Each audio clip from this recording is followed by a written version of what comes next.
Des bijoux d'une valeur estimée à 80 millions d'euros ont été dérobés ce samedi 19 octobre. Mercredi 22, nous ne savions toujours pas où les bijoux de l'ère napoléonienne étaient passés. Je t'explique. Samedi 19 octobre, à 9h37 précise, deux hommes déguisés en ouvriers, portant un gilet jaune, se sont introduits dans le musée du Louvre à l'aide d'une nacelle élévatrice. Ils ont pénétré dans la galerie en forçant une vitre.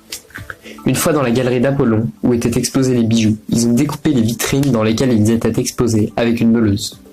Les 5 agents en charge de cette galerie ont agi avec professionnalisme. Ils ont évacué la salle afin de mettre en sécurité les visiteurs. Ils ont ensuite rapidement averti la police. Malheureusement, c'était trop tard. Les voleurs avaient eu le temps de ressortir en possession de 9 pièces inestimables. Dans leur précipitation, ils en ont perdu un aux abords du Louvre. Il s'agit de la couronne de l'impératrice Eugénie, qui a été retrouvée quelques heures après, malheureusement endommagée. Les cambrioleurs se sont volatilisés sur 2 scooters de modèle courant avec 2 autres complices. Ce mode de fonctionnement élaboré dénonce des voleurs expérimentés et un coup extrêmement bien préparé. Ils ont dérobé précisément des pièces napoléoniennes exceptionnelles.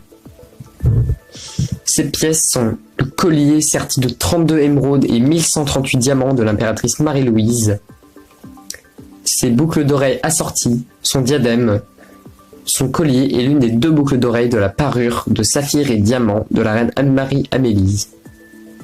Mais ce n'est pas tout. La parure de la reine Hortense a également été dérobée. Le diadème de l'impératrice Eugénie, serti de 212 perles et 1998 diamants, et son spectaculaire grand nœud de corsage, chef-d'œuvre du joaillier François Kramer, incrusté de 2438 diamants. Et, en dernier, la broche pendentif dite broche reliquaire.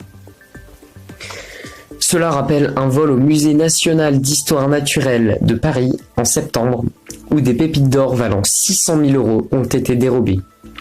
Ici aussi, les policiers jouent un contre-la-montre pour retrouver les malfaiteurs et les pépites avant qu'elles ne soient coulées en lingots ou en bijoux et revendues. Cela soulève d'importantes négociations sur le niveau de protection et le budget consacré au patrimoine français, qui coûte de plus en plus cher à préserver et à entretenir.